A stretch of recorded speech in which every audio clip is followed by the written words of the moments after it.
The Philadelphia 76ers have agreed to extend Joel Embiid to a $192.9 million contract. Originally, Joel Embiid was scheduled to be a free agent in the summer of 2026, but he's turned down that player option and he's agreed to his extension. So the extension, like I said, is for $192.9 million, and it kicks in starting in the summer of 2026. That's when it will start. How do I feel about this? I think this was a very, very big gamble by the 76ers. I don't agree with this decision. Now, I will say this, that Joel Embiid is a great player. He's an MVP candidate every year when he's healthy. Keyword, when healthy, which is a rarity with this guy because from day one, he's been injury prone. And I'm not saying that he's not a competitor. I do think if all things were equal, he would want to be on the court at all costs, that he is a competitor. He proved that during the playoffs against the Knicks when he played through that knee injury that he had. So you have to respect that. But I just think this guy is injury prone.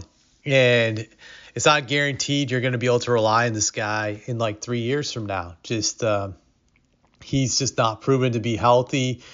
You also have to factor in his age. He is 30 years old now. He turned 30 just several months ago in March. So he's not even a young 30. He's now just beyond 30, really, if you think about it. He's going to get older a lot quicker in these next few years. And because he's injury prone, I think his prime window could be shortened. Just his prime might be over after 32 or 33 with all the injuries he's getting. This is why I don't think the Sixers should have extended him. They were fine on the current timeline of letting him be a free agent in the next 2 years. You see how his body holds up in the next 2 years. And then if you're confident in what you see over these next 2 years, you can give him another contract in free agency. I know it's not a guarantee that he'll stay, but I think he would if you have a winning team. Also, when you look at the Sixers, they have the advantage of being able to offer him the most money.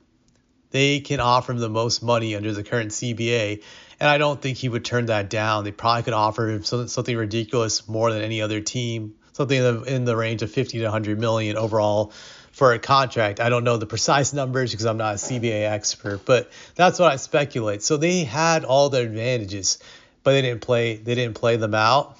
Now I look at this current Sixers team, and they are really betting the farm that in the next few years they're going to win a title with this guy. And what they have assembled right now, they have made a huge investment in him, Paul George, and Tyrese Maxey. Those are the three guys they have fully invested in. And I look at their roster outside of Caleb Martin and Kelly Oubre, the rest of their role players. I'll say Andre Drummond's a solid role player too. So they have like three solid role players outside of those three guys. So at best, they have a decent six-man rotation. You can say that at best, but this team is very flawed. They have a lot of old heads like Kyle Lowry, Reggie Jackson, and I think Kyle Lowry is under contract. Yeah, he is. Kyle Lowry, Reggie Jackson, Eric Gordon. These guys would have been great like 5 years ago, but they're really past their primes, all three of these guys.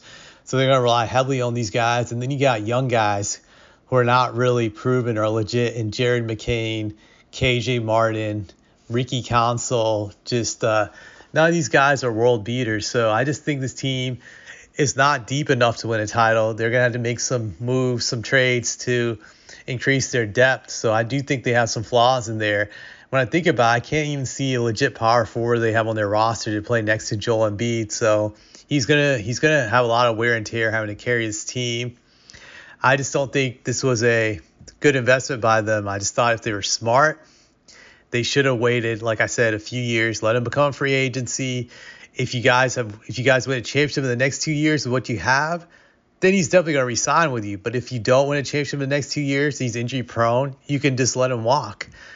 That's what I would have done. That would have been the calculated move I would have taken. So I think the Sixers will regret this extension because I don't think he's going to be playing many games for the Sixers after the next 2 or 3 years. Heck, even these next 2-3 years, I'm not sure how healthy he can be. It wouldn't surprise me if he only plays like 50 games per season from this point forward. So that's why this was a huge risk, and I don't think it's going to pay off unless they win a championship in these next few years.